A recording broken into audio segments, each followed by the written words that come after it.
Everyone, Radhe Radhe. Welcome to my channel unseen physics. और आज हम लोग पढ़ने वाले हैं क्लास 12th जेई और नीट का एक बहुत ही इंपॉर्टेंट टॉपिक बीटस्टोन ब्रिज, जो कि करंट इलेक्ट्रिसिटी का एक मेजर पार्ट है। तो हम लोग स्टार्ट करते हैं इसको। और मैं अपने नेक्स्ट आने वाले वीडियो में अनबैलेंस्ड बीटस्टोन ब्रिज का मैं कुछ कॉन्सेप्ट बताऊंगा, बैलेंस बीटस्टोन ब्रिज और कैसे कैसे सोल्व कर सकते हैं, जैसे नोडल एनालिसिस मेथड। कुछ ऐसे प्रॉब्लम होते हैं, लैडर प्रॉब्लम, जो कि काफ़ी इंपॉर्टेंट होते हैं। तो मैं डिस्कस करूंगा अपने नेक्स्ट वीडियो में। आज मैं कुछ बेसिक बताऊंगा कि बीटस्टोन ब्रिज एक्चुअली होता क्या है, हम लोग इसको सर्किट में कैसे अप्लाई करेंगे, हम लोग जानेंगे कि बीटस्टोन ब्रिज कहाँ पे है और कहाँ पे नहीं है। इसके कुछ प्रिंसिपल्स के बारे में बात करेंगे, बीटस्टोन ब्रिज होता क्या है वो समझेंगे। तो सबसे पहले बीटस्टोन ब्रिज से हम लोग बात करते हैं। तो हम लोग यहाँ पे देख सकते हैं कि बीटस्टोन ब्रिज जो होता है एक अरेंजमेंट होता है चार टर्मिनल का, जो कि हम लोग टर्मिनल देख सकते हैं ए, बी, सी एंड डी। और 5 रेजिस्टेंस इसमें प्रेजेंट होते हैं, जो कि हम लोग वो भी देख सकते हैं R1, R2, R3, R4 और R5। इसमें क्या होता है कि और बीटस्टोन ब्रिज में हम लोग क्या है कि कोई भी जैसे सर्किट में हम लोग पीछे भी पढ़े हैं कॉन्सेप्ट्स में कि कोई वैसा अननोन रेजिस्टेंस दे दिया गया, तो हम लोग उसको भी यहाँ से क्या करते हैं, तो फाइंड आउट करते हैं जो अननोन रेजिस्टेंस सर्किट में दिया हुआ है। तो बीटस्टोन ब्रिज में जो सबसे पहली बात हो जाती है कि जो करंट होता है ना, करंट आई, तो मान लीजिए अगर इसमें R1 जो सर्किट हो गया, ये टर्मिनल, इसमें करंट जो है वो I1 जा रहा है, वो ए से टर्मिनल बी तक यहाँ पे पहुंच रहा है। फिर ए थ्रू चैनल डी और बी के थ्रू जो है उसमें I2 करंट जा रहा है। ठीक है, अब हम लोग बात करेंगे कि तो R5 में क्या है, तो हम लोग कैसे बीटस्टोन ब्रिज के बारे में पता करेंगे। तो जो करंट है आई से हम लोग यहाँ पे करंट के बारे में रिप्रेजेंटेशन दे रहे हैं कि जो करंट है वो थ्रो R5 कितना हो जाएगा, जीरो हो जाएगा। करेंट थ्रो R5 कितना होगा, जीरो होगा। तो अगर करेंट थ्रो R5 के थ्रू अगर करेंट जो है अगर जीरो हो रहा है, तो वहाँ पे एक सिचुएशन बनता है कि यहाँ पे जो बीटस्टोन ब्रिज जो है वो क्या हो रहा है, बैलेंस्ड हो रहा है। बीटस्टोन ब्रिज क्या हो रहा है, तो वो बैलेंस्ड हो रहा है। ठीक है, अगर बीटस्टोन ब्रिज बैलेंस्ड हो रहा है तो जो यहाँ पे जो वोल्टेज जो टर्मिनल सी पे होगा, वही वोल्टेज जो है वो टर्मिनल डी पे होगा, मतलब V C equal to V D. अब हम लोग कैसे समझेंगे, तो इसको हम लोग सिंपल एक चीज समझते हैं कि फर्स्टली हम लोग टर्मिनल ए से टर्मिनल सी के बीच का ओम्स लॉ लिखेंगे।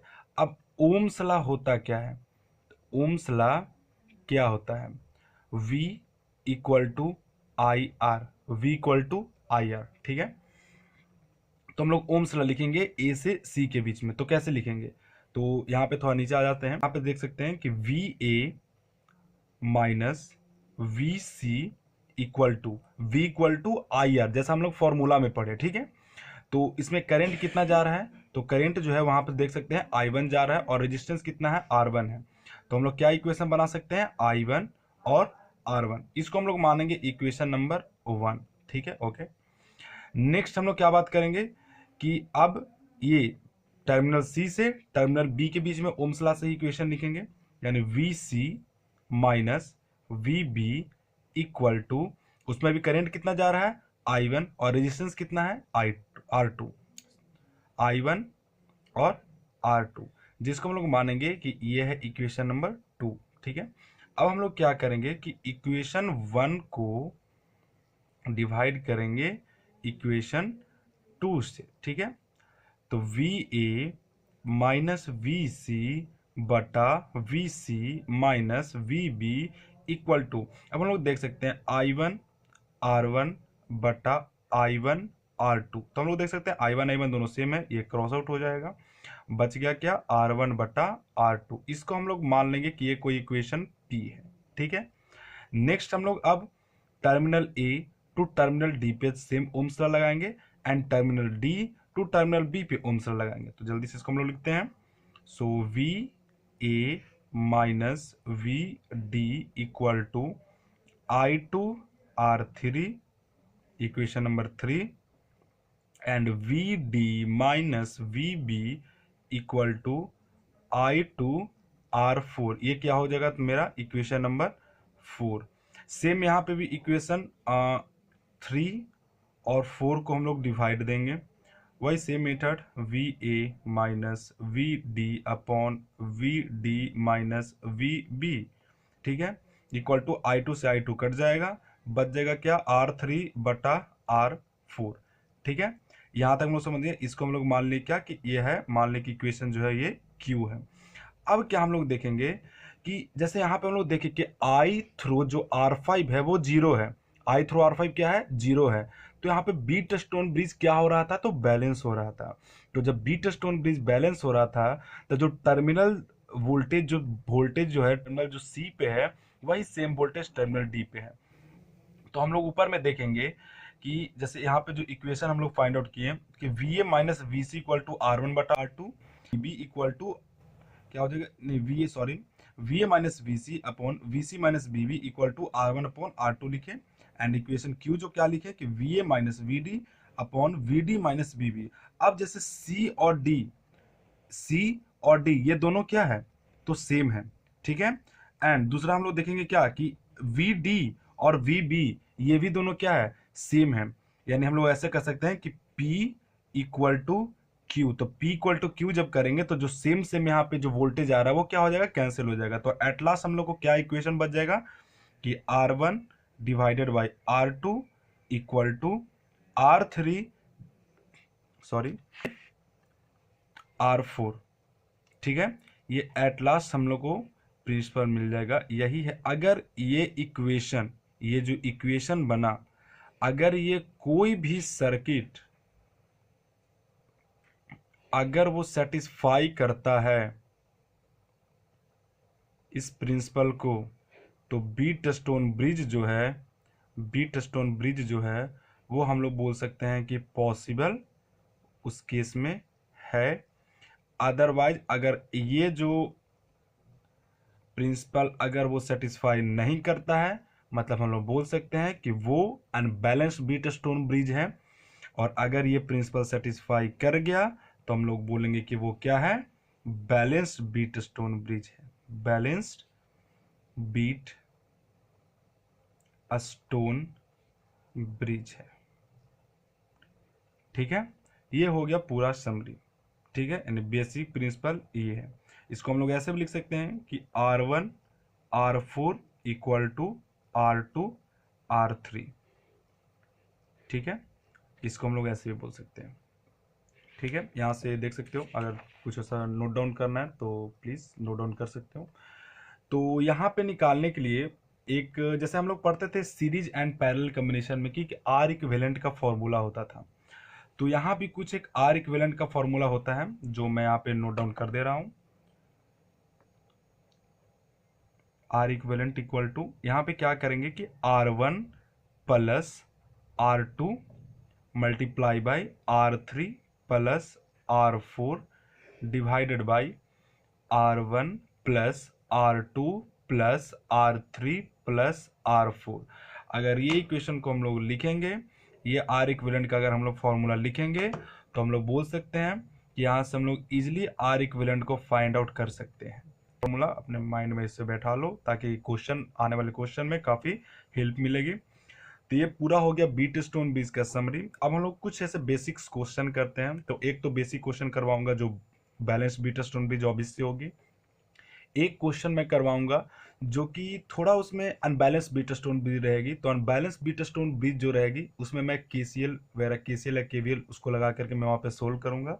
सो फर्स्ट क्वेश्चन पे आते हैं जो कि काफ़ी बेसिक क्वेश्चन है। अगर तुमने देख लिया है कि हाँ R1/R2 इक्वल टू R3/R4 अगर वो सेटिस्फाई कर रहा है, मतलब हम लोग समझ जाएंगे कि वो बीट स्टोन ब्रिज है। एंड ये जो फॉर्मूला हुआ, इस फॉर्मूला से हम लोग क्या है कि उसको फाइंड आउट कर सकते हैं। तो मैं बताऊंगा कैसे करेंगे। तो आ गए हम अपने फर्स्ट क्वेश्चन पे। तो हम लोग जैसा देख सकते हैं कि यहाँ पे मान ली कि ये टर्मिनल ए है एंड ये टर्मिनल बी है, ये टर्मिनल सी है एंड ये टर्मिनल डी है। हम लोग देख सकते हैं कि मान ली कि ये R1 हो गया, ये R2 हो गया, ये R3 हो गया एंड ये R4 हो गया। तो हम लोग जैसा कि पीछे क्या देखे थे कि R1/R2 इक्वल टू R3/R4, ठीक है। तो R1/R3 मतलब R/R equal to R/R, R1 बटा R2 इक्वल टू R3 बटा R4, मतलब ये क्या है, बैलेंस बीट स्टोन ब्रिज है। क्या है ये, बैलेंस बीट स्टोन ब्रिज है। तो अगर ये बैलेंस बीट स्टोन ब्रिज है तो हम लोग सिंपली कह सकते हैं कि इसके थ्रू करंट जो है वो कुछ भी पास नहीं करेगा, हो जाएगा क्या, जीरो। अब इसको हम लोग सोल्व कैसे करेंगे, ठीक है, सोल्व करने का मेथड, फॉर्मूला इसको लिखेंगे यहाँ पे कि R equivalent equal to R1 plus R2, R1 plus R2, R3 plus R4, R3 plus R4 and नीचे में R1 plus R2 plus R3 plus R4 divided by R1 plus R2 plus R3 plus R4। अब R1 plus R2 सारा तो यहाँ पे R ही है, तो हम लोग देख लेंगे R1 plus R2 2R, R3 plus R4 2R and R plus R कितना हो जाएगा, 4R। 2R इंटू 2R करेंगे तो 4R स्क्वायर हो जाएगा एंड डिवाइडेड बाई 4R होगा, R से R खत्म हो जाएगा, कट जाएगा एंड 4 से 4 यहाँ पे कट जाएगा, यानी हम लोग को यहाँ पे R इक्विवेलेंट कितना मिल गया, वो मिल गया R इक्विवेलेंट कितना हम लोग को मिल गया, R। ये हमारा फाइनल आंसर, ठीक है। तो सिंपली इस फॉर्मूला को हम लोग रिकॉल रखेंगे अपने माइंड में कि R equivalent equal to R1 plus R2 into R3 plus R4 divided by R1 plus R2 plus R3 plus R4, ठीक है। तो लेकिन ये भी बात है कि इसको कौन से वे, मतलब कौन से, कब इसको हम लोग यूज करेंगे, ठीक है। तो इसको यूज हम लोग तभी करेंगे जब बैलेंस बीट स्टोन ब्रिज हम लोग को दिया हुआ रहेगा, मतलब I5 के थ्रू करंट क्या रहेगा, वो जीरो रहेगा। अगर इस इक्वेशन को अगर सेटिस्फाई करेगा कि R1 divided by R2 equal to R3 divided by R4 को अगर सेटिस्फाई कर रहा है, मतलब वो बैलेंस बीट स्टोन ब्रिज है, और वहां पे R इक्विवेलेंट निकालने के लिए हम लोग इस फॉर्मूला को अप्लाई करेंगे, ठीक है। अब यहाँ पे दो मैंने छोटे पॉइंट लिख लिए हैं कि वोल्ट मीटर तो ऐसा हम लोग को पता है कि क्या होता है, एमएमीटर पता है कि क्या होता है, लेकिन बीट स्टोन ब्रिज में वोल्ट मीटर तो हम लोग पता है कि पोटेंशियल डिफरेंस को मेजर करेगा। तो जो हम लोग रेजिस्टेंस लेंगे ना, वोल्ट मीटर का रेजिस्टेंस, वो क्या होगा, इन्फिनिटी होगा। वोल्ट मीटर का रेजिस्टेंस क्या होगा, इन्फिनिटी होगा। इसको थोड़ा माइंड में रखना है। नेक्स्ट एमेमीटर के बारे में बात करेंगे, तो एमेमीटर में हम लोग ये बात करेंगे कि जो इसमें आइडियल एमेमीटर होता है ना, आइडियल एमेमीटर, तो आइडियल एमेमीटर का जो रेजिस्टेंस होगा ना, वो जीरो होगा, ठीक है। ये दोनों पॉइंट रिकॉल रखना है ताकि आगे कहीं पे भी क्वेश्चन में काम आ सकता है, ठीक है। तो यहाँ पे आ चुका है वो क्वेश्चन जो मैंने बोला था कि अनबैलेंस बीट स्टोन ब्रिज से बनेगा। तो मैं दिखाता हूँ कि कैसे चेक करेंगे। तो सिंपली हम लोग देख सकते हैं कि R1, R2, R3, R4, यहाँ पे कोई भी अगर 1/3 एंड 2/4 ये सेटिस्फाई नहीं कर रहा है इक्वेशन को, मतलब इसके थ्रू भी तुम्हारा क्या है, करंट जाएगा। मान ली कि हम लोग दिया हुआ रहेगा क्वेश्चन में कि यहाँ से जो करंट है वो I आ रहा है, ठीक है। यहाँ पे करंट I1 गया, यहाँ पे करंट I2 गया, एंड इसमें हो सकता है कि करंट I3 जा रहा हो, एंड इसमें जो करंट है ये यानी C से D में I1 plus I2 minus I3 जा रहा है, और जो बीच वाला जो हुआ टर्मिनल V से VC टू टर्मिनल VD, उसमें करंट I1 माइनस I3 जा रहा है, ठीक है। तो हम लोग इसको सोल्व कैसे करेंगे, तो सिंपली इसको बनाने के लिए हम लोग पीछे पढ़े थे कि केवीएल वगैरह का इक्वेशन वगैरह हम लोग पढ़े थे कि उस तरह से लिखते हैं। तो उसमें सबसे जो पहला बात क्या होता है कि हम लोग इसमें लूप बनाते हैं। तो एक लूप ये हो गया, इसको हम लोग मान लेंगे कि ये लूप 1 है, ठीक है। एक लूप इसको हम लोग मान लेंगे कि ये लूप 2 है, और एक हम लोग इसको लूप मान लेंगे कि ये लूप 3 है। अब हम लोग क्या करेंगे कि लूप 1 का इक्वेशन लिखेंगे, लूप 1 का हम लोग क्या करेंगे, तो इक्वेशन लिखेंगे, ठीक है।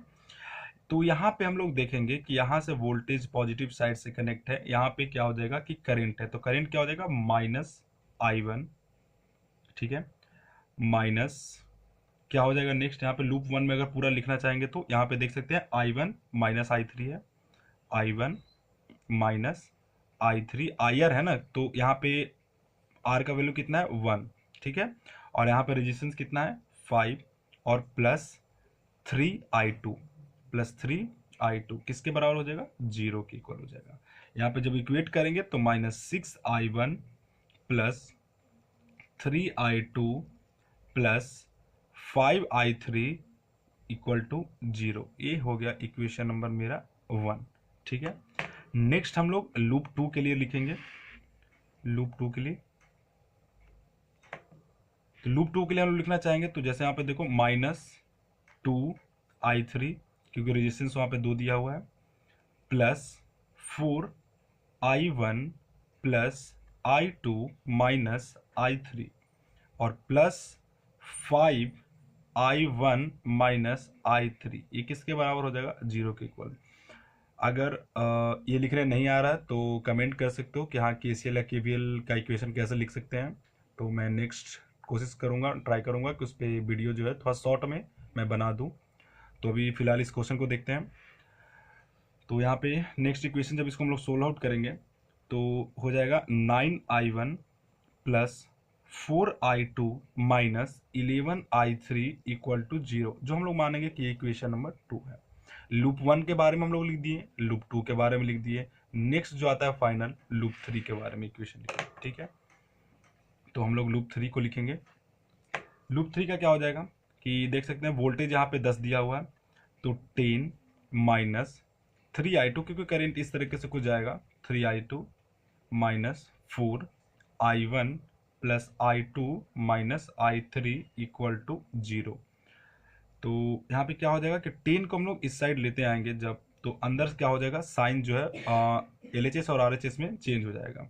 तो 4i1 plus 7i2 minus 4i3 equal to क्या हो जाएगा, या तो इक्वल टू हम लोग 10 ऑलरेडी कर चुके हैं, तो ये इक्वेशन नंबर 3 हो गया।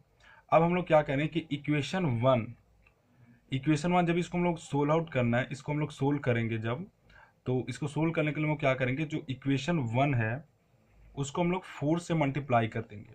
ठीक है, और उसमें हम लोग ऐड क्या करेंगे, इक्वेशन 3 को। ठीक है, तो इक्वेशन 3 को हम लोग ऐड करने के लिए हम लोग उसको 5 से मल्टीप्लाई करेंगे। ठीक है, तो कुछ इक्वेशन ये कंप्लीट हो चुका है।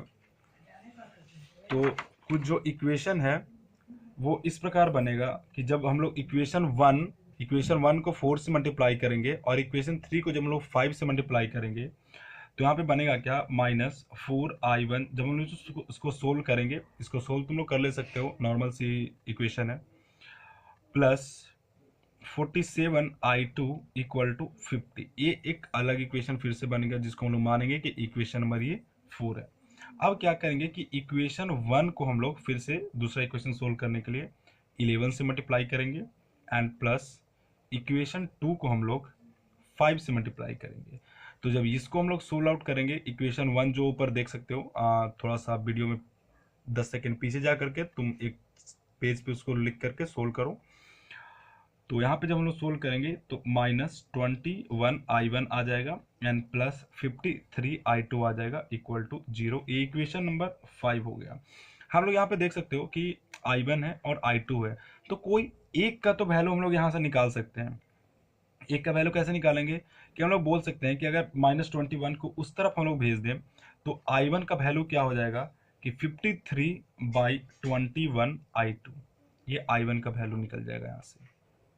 ठीक है, तो i1 का अगर यहाँ पे वैल्यू निकल रहा है तो थोड़ा हम लोग के लिए इजी हो जाएगा कि i2 को तुरंत इसको क्या करेंगे कि जो i1 का वैल्यू है, put i1 value in equation 4 में। तो जब हम लोग इक्वेशन 4 यहाँ पे जब हम लोग इसको पुट आउट करेंगे तो जो वैल्यू निकलेगी वो माइनस, बाहर कर देते हैं, नहीं छोड़ो, प्लस पॉजिटिव में -212 और प्लस जब इसको मल्टीप्लाई करेंगे तो 987 divided by 21 into i2 equal to 50। ठीक है, तो यहाँ को जब इसको पूरे इक्वेशन को जब हम लोग सोल्व करेंगे तो जो i2 का वैल्यू निकल के आएगा वो आएगा 1050/775। इसको हम लोग थोड़ा शॉर्ट फॉर्म में कर लेंगे। तो i1 का मेरे पास वैल्यू आ गया और i2 का वैल्यू हो गया। अब i2 को जब हम लोग यहाँ पे पुट करेंगे तो हम लोग का i1 का वैल्यू निकल जाएगा। ठीक है, तो सबसे पहले तो हम लोग देख लेंगे कि i इक्वल टू क्या हो जाएगा कि i1 प्लस i2। अब i2 प्लस 53/775 21 I2, ठीक है। I1 प्लस I2 यहाँ पे करेंगे, ऊपर देख सकते हो, तो वो किसके बराबर हो जाएगा 74/21 I2। अब I2 का तो हम लोग यहाँ वैल्यू निकाल चुके हैं, तो I क्या हो जाएगा 74/21 इंटू 1050/775। तो यहाँ से जो I का वैल्यू है वो निकलेगा 148/31। हम लोग को क्या निकालना था, R इक्विवेलेंट हम लोग को निकालना था, ठीक है। तो R इक्विवेलेंट क्या हो जाएगा कि V equal to I R, किससे, ओम्स लॉ से। तो R इक्विवेलेंट यानी V equal to I R, तो R equal to V upon I. V कितना है 10, I कितना है 148 और डिवाइडेड बाई 31 ऊपर जाकर मल्टीप्लाई होगा, तो हम लोग का जो R इक्विवेलेंट फाइनल आंसर आ जाएगा वो 310 डिवाइडेड बाई 148। ये हम लोग को फाइनल आंसर आ जाएगा, ठीक है। तो इसमें थोड़ा कैलकुलेशन तो लेंदी है, ठीक है, वो मैं खुद मानता हूँ कि हाँ थोड़ा कैलकुलेशन इसमें लेंदी मैं बोल सकता हूँ, लेकिन हाँ मैं अपने नेक्स्ट आने वाले वीडियो में इसमें मैं कुछ ऐसा शॉर्ट ट्रिक्स भी बताऊंगा जिसको तुम मैक्सिमम 60 सेकेंड में किसी भी अनबैलेंस बीटा स्टोन बीच को सोल्व कर दे सकते हो, ठीक है। तो यहाँ पे कंप्लीट हो चुका है। अब जो नेक्स्ट एक और बहुत इंपॉर्टेंट क्वेश्चन है, इंपॉर्टेंट नहीं हाँ रेयर क्वेश्चन भी इसको बोल सकते हैं, तो यहाँ पे देखेंगे कि एक यहाँ पे दिया हुआ है कि find R such that the current through 25 ohm is 0।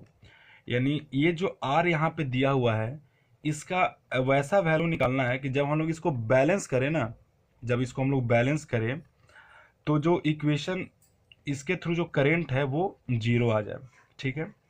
तो हम लोग क्या पढ़े थे कि R1/R2 equal to R3/R4, R1/R2 equal to R3/R4, R1 R4 R2 R3, R1 R4 R3 R2, ठीक है। एक साथ इसको हम लोग सोल्व करेंगे, तो कैसे करेंगे, तो ये दोनों को मल्टीप्लाई यानी R1 R4 equal to R2 R3, ठीक है।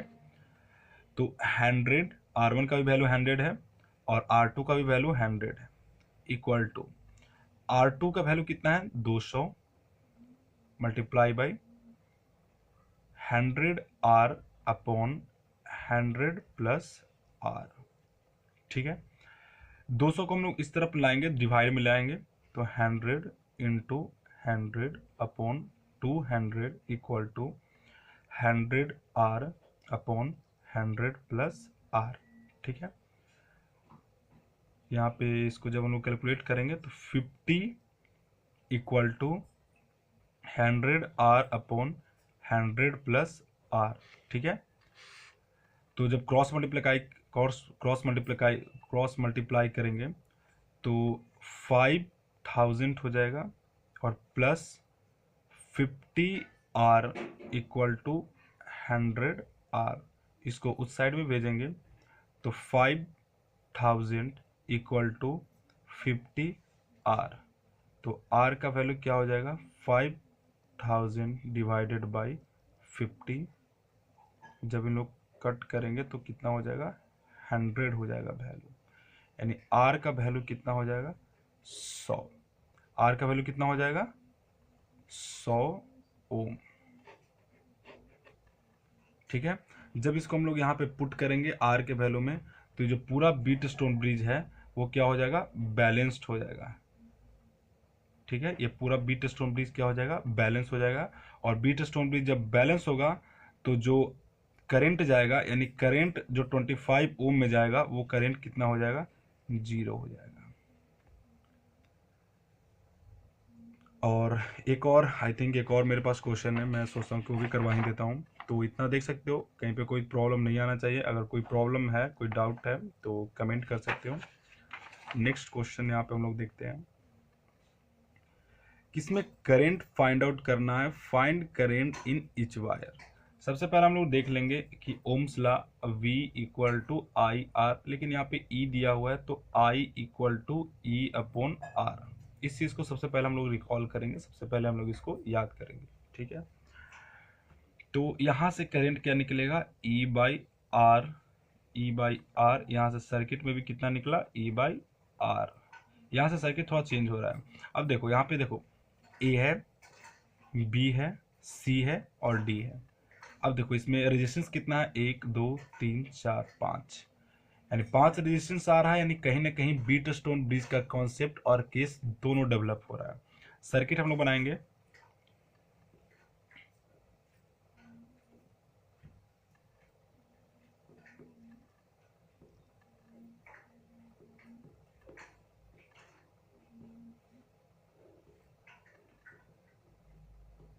आर आर आर आर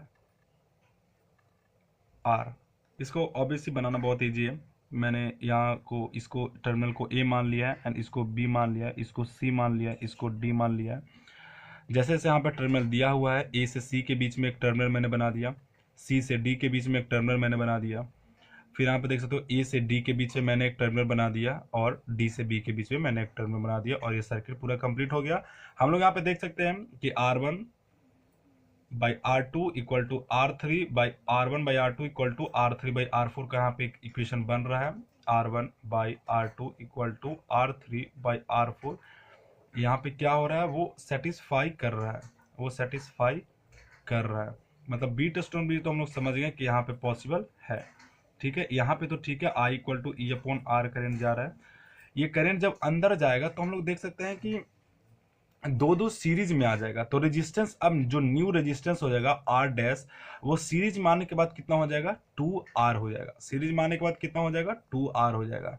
तो अगर हम लोग इसको आर इक्विवेलेंट फाइंड आउट करना है तो सिंपल है कि अगर इसको आर इक्विवेलेंट हम लोग को निकालना है तो दो सीरीज में रहेगा। ठीक है, दो दो सीरीज में, तो 2R जो कि हम लोग पीछे निकाल सकते हैं, निकाल लिए हैं, 2R upon 2R plus 2R 4R, यानी इसका जो आर इक्विवेलेंट है वो R आ जाएगा। ठीक है, लेकिन जो इसमें करंट जाएगा, जो यहाँ से जो करंट जाएगा, तो जैसे ही सर्किट के अंदर हर एक वायर में इसमें सेम करंट जाएगा। ठीक है, करंट कितना जाएगा, क्योंकि अब रेजिस्टेंस 2R हो चुका है, तो I equal to E upon 2R हो जाएगा। इसमें भी ई अपॉन 2R, इसमें भी ई अपॉन 2R, और जितने भी है सब में ई अपॉन 2R करंट जो है वो फ्लो करेगा। ठीक है, तो यहीं पे मैं इस टॉपिक के लेक्चर को कंप्लीट करता हूँ। नेक्स्ट आने वाले वीडियो में मैं कुछ और इस पे क्वेश्चंस को सोल्व कराऊंगा। ज़्यादातर अनबैलेंस बीट स्टोन ब्रिज ही पूछा जाता है एग्जामिनेशन में। बीट स्टोन ब्रिज जो बैलेंस है वो काफ़ी रेयर केस है कि आ जाए, और अगर आ जाए तो काफ़ी ईजी होता है, जिसको हम लोग इजीली सोल्व कर सकते हैं सिंपल ये इक्वेशन को सेटिस्फाई करके। थोड़ा हल्का कभी जो सर्किट है वो थोड़ा अनबैलेंस टाइप दिया हुआ रहता है, थोड़ा ट्रिकी दिया हुआ रहता है, लेकिन उसमें भी कोई प्रॉब्लम नहीं आता है। मैं और भी क्वेश्चंस कराऊंगा अपने नेक्स्ट पार्ट में। So thank you so much. अगर वीडियो अच्छा लगा तो लाइक करो और सब्सक्राइब कर दो। अगर कुछ ऐसा दिक्कत आ रहा है तो उसको तुम कमेंट कर सकते हो, मैं नेक्स्ट आने वाले वीडियो में उसमें इम्प्रूवमेंट करूँगा। So thank you so much.